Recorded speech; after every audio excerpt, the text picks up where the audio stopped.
नमस्कार, मैं हूँ ऋचा जैन कालरा और आप देख रहे हैं नेक्स्ट जेन भारत, जहां हम लेकर आए हैं देश के अलग-अलग हिस्सों से बेहतरीन खबरें।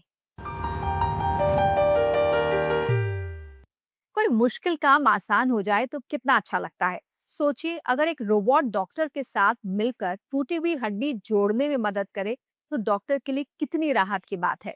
इस तरह के एक नहीं ढेरों इनोवेशन आजकल छत्तीसगढ़ में आईआईटी भिलाई के युवा साइंटिस्ट कर रहे हैं। इनका मकसद है टेक्नोलॉजी से लोगों की जिंदगी को आसान बनाना।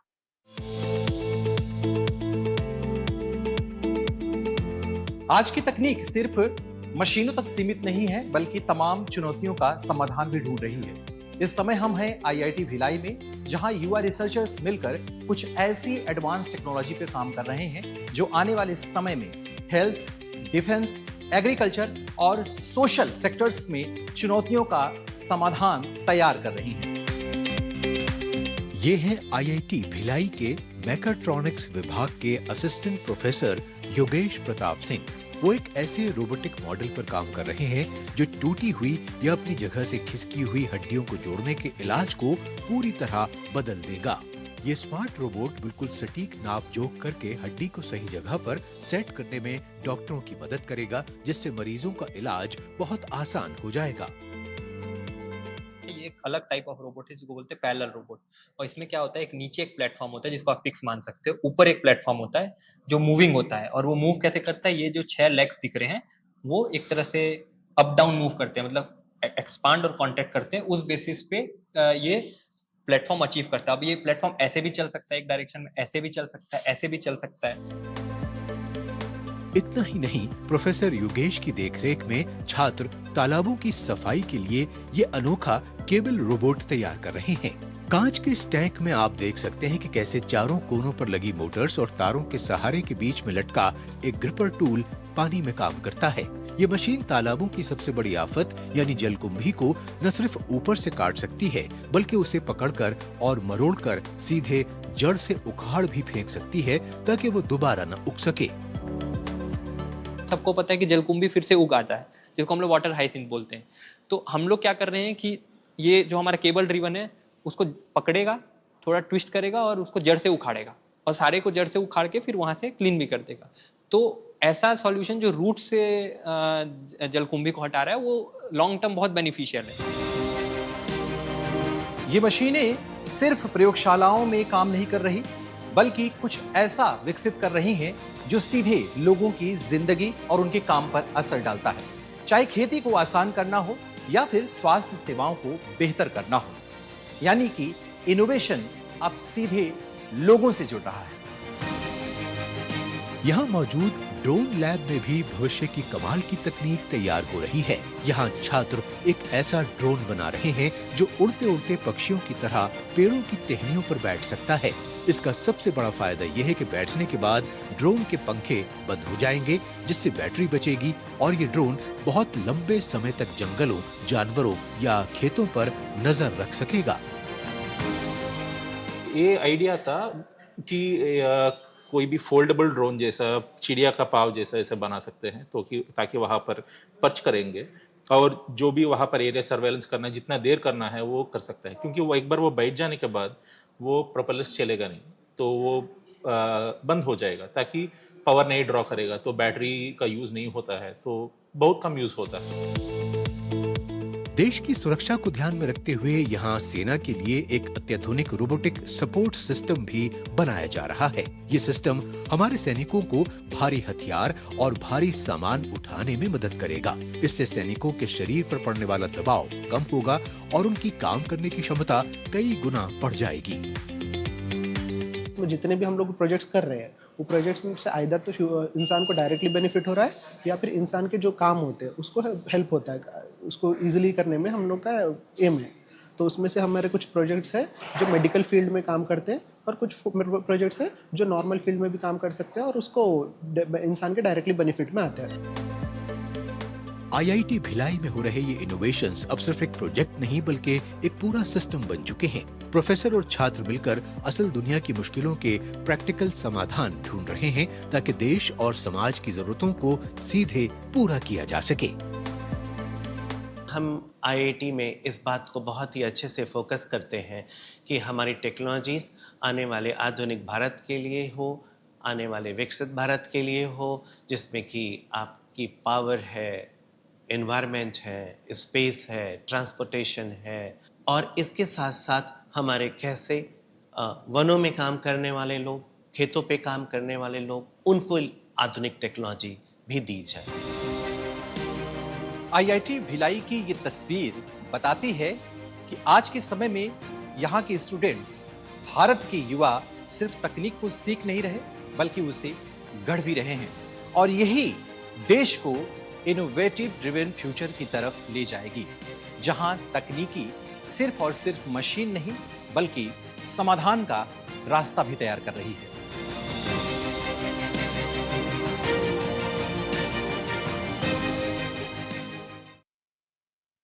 सोलर पावर का नाम आते ही हमारे जहन में सबसे पहले बिजली बनाने वाले सोलर पैनल की तस्वीर आ जाती है। लेकिन क्या आपने कभी सोचा है कि ये सूरज की रोशनी क्या क्या कमाल कर सकती है? जैसे किसी बुनकर का काम आसान कर सकती है, किसी किसान की आमदनी बढ़ा सकती है और गांव की महिलाओं को अपने पैरों पर खड़ा कर सकती है। उत्तर प्रदेश में कुछ युवा उद्यमी सोलर एनर्जी की मदद से बदलाव की ऐसी ही नई इबारत लिख रहे हैं। आइए देखते हैं।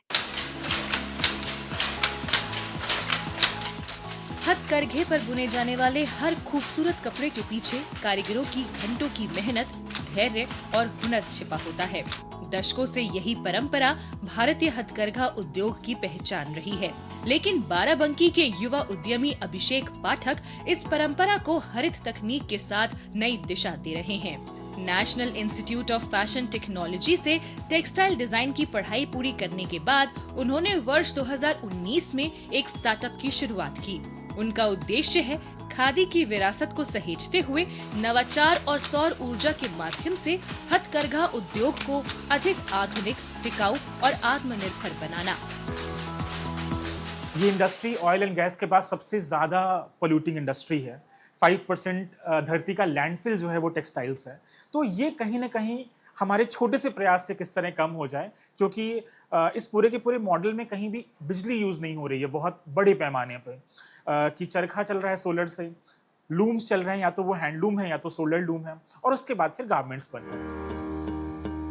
ऐसे स्टार्टअप सिर्फ पर्यावरण संरक्षण ही नहीं बल्कि ग्रामीण महिलाओं को रोजगार और आत्मनिर्भरता का नया अवसर भी दे रहे हैं।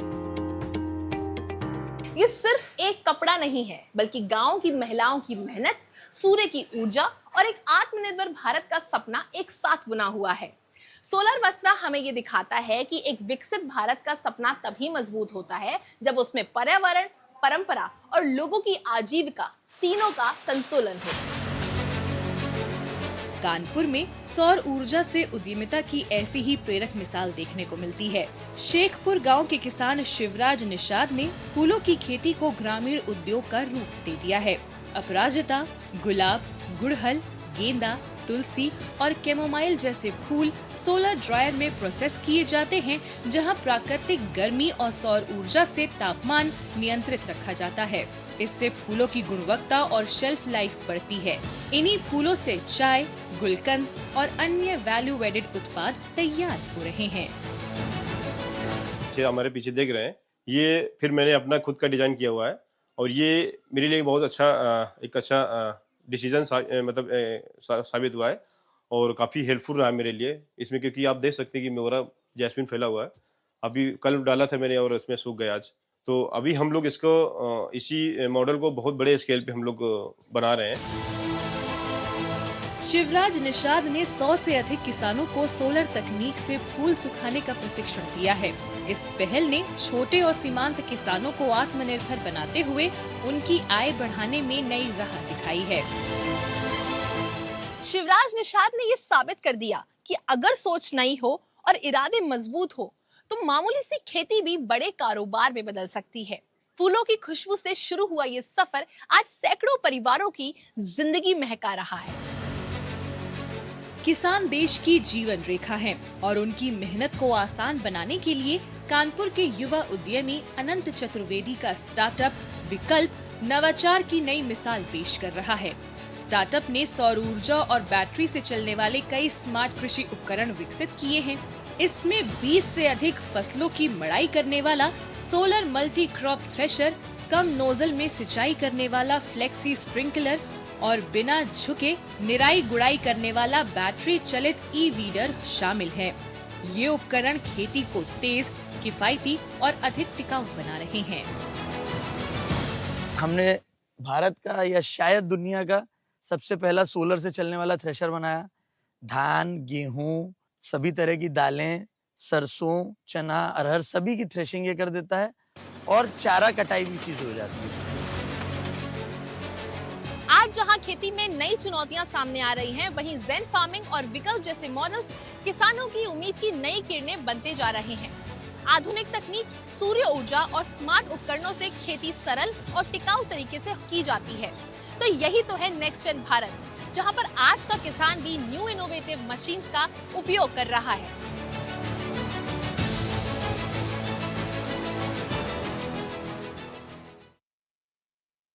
हाईवे पर बिना रुके टोल पार करना तो अब आम बात हो गई है, लेकिन जिस RFID तकनीक ने ये संभव बनाया, उसका इस्तेमाल अब इससे कहीं आगे बढ़ चुका है।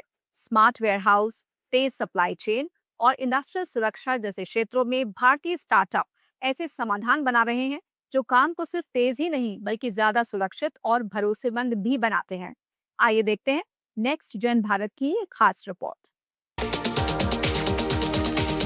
अगर आप हाईवे पर सफर कर रहे हैं तो अब टोल प्लाजा पर लंबी कतारों में रुकने की जरूरत नहीं है।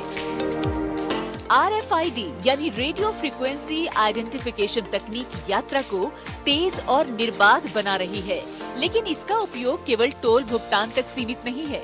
लॉजिस्टिक्स और सप्लाई चेन जैसे क्षेत्रों में भी RFID बड़ा बदलाव ला रही है। Real time tracking, smart warehousing और स्वचालित प्रबंधन के जरिए कामकाज को अधिक तेज, सटीक और कुशल बनाया जा रहा है।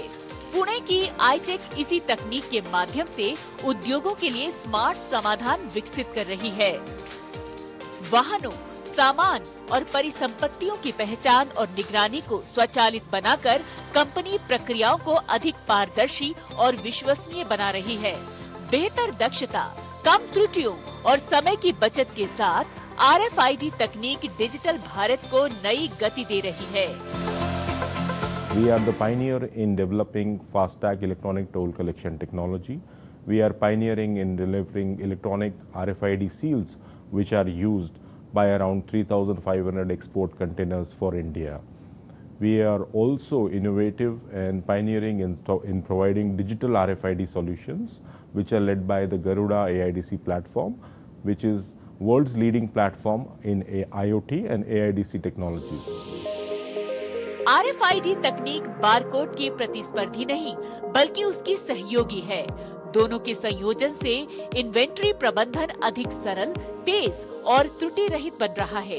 यही वजह है कि अब बिना कार्टन खोले ही उसके भीतर मौजूद सामान की सटीक जानकारी मिल जाती है, जबकि वेयरहाउस संचालन भी पहले से कहीं अधिक स्मार्ट और स्वचालित हो गया है। We are not saying that we are replacing barcodes. We want to use barcodes and RFID as complementary to each other, so that your inventory becomes very easy and you can do inventory management very easily with RFID. Now you don't need to open the cartons as it moves automatically in the tunnel and gives you the correct count. If it is not matching, it will completely reject the box. RFID जैसी तकनीक जहां उद्योगों को अधिक smart बना रही है, वहीं नवाचार का एक और पहलू कार्यस्थलों की सुरक्षा को मजबूत कर रहा है। हैदराबाद की जाश सेफ्टी उन्नत तकनीक और शोध के जरिए ऐसे स्मार्ट समाधान विकसित कर रही है जो संभावित जोखिमों की पहचान कर कार्यस्थलों को अधिक सुरक्षित बनाने में मदद कर रहे हैं। एक ऐसा हेलमेट जो आपके सर को ठंडा रखता है और एक ऐसी डिवाइस जो पहले ही भाप लेती है कि यहाँ पर इलेक्ट्रिसिटी बहुत ज्यादा है और पहले ही आपको चेतावनी दे देती है। सुनने में तो काफी फ्यूचरिस्टिक लग रहा है, लेकिन एक हैदराबाद के स्टार्टअप ने इसे सच कर दिखाया है। भीषण गर्मी में काम करने वाले श्रमिकों को हीट स्ट्रोक से बचाने के लिए कंपनी ने विशेष कूलिंग तकनीक से लैस स्मार्ट हेलमेट विकसित किए हैं। इन हेलमेटों की उन्नत शीतलन प्रणाली तापमान को नियंत्रित रखने में मदद करती है, जिससे कर्मचारियों को अधिक आराम और सुरक्षा मिलती है। लेकिन तकनीक का दायरा यहीं तक सीमित नहीं है। अब स्मार्ट समाधान संभावित खतरों की पहचान कर हादसों को होने से पहले रोकने में भी मदद कर रहे हैं। हमने इलेक्ट्रिकल सेफ्टी में जो ट्रेडिशनल सॉल्यूशन होता है ग्लव्स पहन के जाना है, पर लोग ग्लव्स पहनते नहीं। हमने एक डिवाइस बनाया जिससे जब भी वो इलेक्ट्रिसिटी के साथ काम कर रहा है, पास जाते ही उसको एक अर्ली कॉशन देगा कि आप बहुत पास जा रहे हो, वहां पे डेंजर है, पास मत जाओ। उसकी वजह से एक्सीडेंट जो है प्रिवेंट होता है और जिंदगी भी बचती है और घायल भी नहीं होती। बिजली से जुड़े कार्यों में छोटी सी चूक भी बड़े हादसे का कारण बन सकती है। इसे देखते हुए कंपनी ने ऐसे स्मार्ट सेफ्टी डिवाइस विकसित किए हैं जो संभावित विद्युत खतरों का पहले ही पता लगाकर चेतावनी देते हैं। सेंसर और कनेक्टेड तकनीक की मदद से अब सुरक्षा केवल हादसे के बाद की प्रतिक्रिया नहीं, बल्कि जोखिमों को पहले से रोकने का माध्यम बन रही है। We protect people, we prevent people from happening accidents. We also predict the accidents, when are they going to happen, and what in this case we can mitigate the accident. भरोसा, गुणवत्ता और सुरक्षा को ध्यान में रखकर हर उत्पाद की कड़ी जांच की जाती है। मेक इन इंडिया के तहत भारत में विकसित ये समाधान वैश्विक मानकों पर खरे उतर रहे हैं। चाहे स्मार्ट लॉजिस्टिक्स हो या औद्योगिक सुरक्षा, भारतीय नवाचार नई संभावनाओं के द्वार खोल रहे हैं। तकनीक और शोध के बल पर देश ऐसा समाधान विकसित कर रहा है जो भविष्य के भारत को अधिक स्मार्ट, सुरक्षित और आत्मनिर्भर बना रहे हैं। तेजी से बदलती दुनिया में अपनी सांस्कृतिक पहचान को बचाए रखना किसी चुनौती से कम नहीं, लेकिन मिजोरम के युवा इस चुनौती को अवसर में बदल रहे हैं। पारंपरिक कला, लोक संस्कृति और मिजो विरासत को यहाँ के युवा नए रंग, नई सोच और नए एक्सप्रेशन के साथ दुनिया के सामने ला रहे हैं। ये कहानी बताती है कि जब नई पीढ़ी अपने जड़ों से जुड़ी रहती है तो परंपराएं कभी पुरानी नहीं पड़ती। मिजोरम से खास report.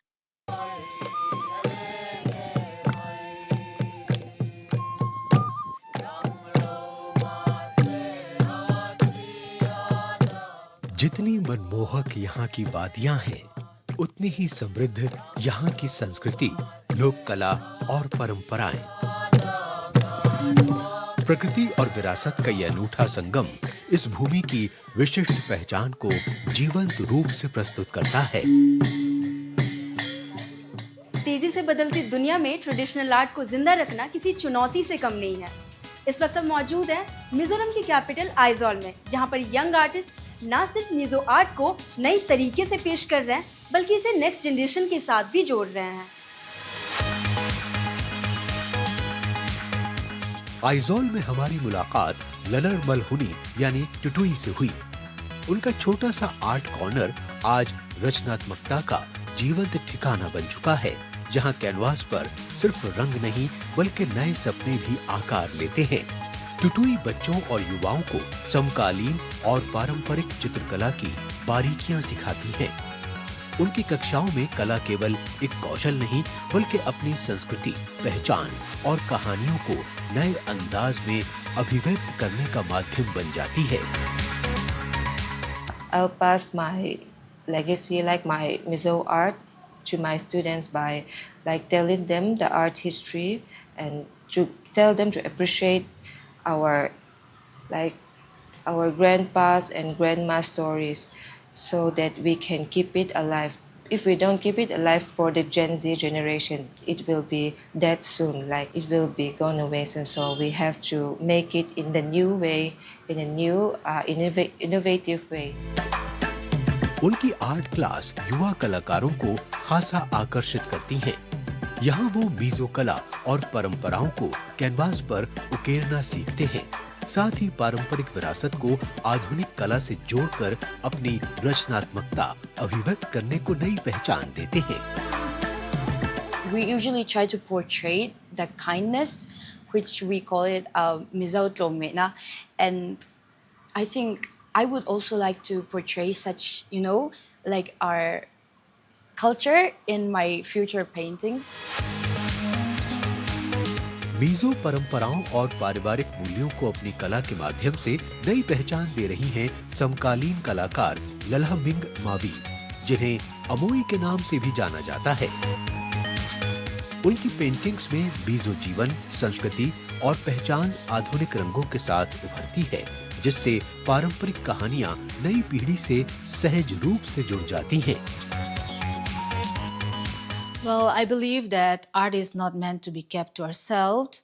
Art grows when it is shared. So I got all this knowledge and, I grow with the help of the guidance of our senior artist and my mentors.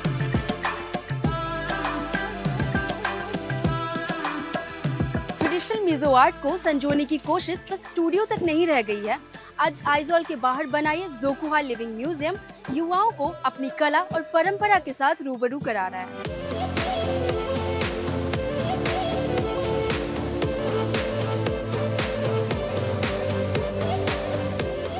यहाँ मिजो परंपरा सिर्फ दिखाई नहीं जाती बल्कि जी भी जाती है। युवा ट्रेडिशनल बैम्बू क्राफ्ट और केन क्राफ्ट, हैंडलूम वीविंग और मिजो जीवन शैली को करीब से देखते हैं और समझते हैं। आइजोल स्थित जोकुहा लिविंग म्यूजियम सिर्फ विरासत को प्रदर्शित नहीं करता, बल्कि मिजो संस्कृति को जीवंत अनुभव में बदल देता है। यहाँ पारंपरिक मिजो गांव, लोक नृत्य, रीति रिवाज और दैनिक जीवन को इस तरह प्रस्तुत किया गया है कि आगंतुक संस्कृति को केवल देखते नहीं बल्कि उसे महसूस भी करते हैं। खास तौर पर युवाओं के लिए ये संग्रहालय अपनी जड़ों, परंपराओं और सांस्कृतिक पहचान से जुड़ने का एक जीवंत माध्यम बनकर उभरा है। यहाँ का जो कल्चर है, स्पेसिफिकली इस जगह का पता चलता है, ऐसा लगता है कि we are back in the 17th century. या किंग और क्वीन से मिलना एंड सारे लोगों से, मिनिस्टर से मिलना, सारे बच्चों से मिलना और इन लोगों के साथ डांस करना, everything was such a beautiful experience.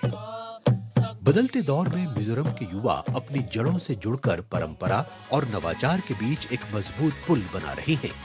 उनकी कला ये साबित करती है कि विरासत तभी जीवित रहती है जब हर पीढ़ी उसे नए रंगों और नए विचारों के साथ आगे बढ़ाए। आज के शो में फिलहाल इतना ही। आपसे फिर मुलाकात होगी अगले एपिसोड में। तब तक के लिए नमस्कार।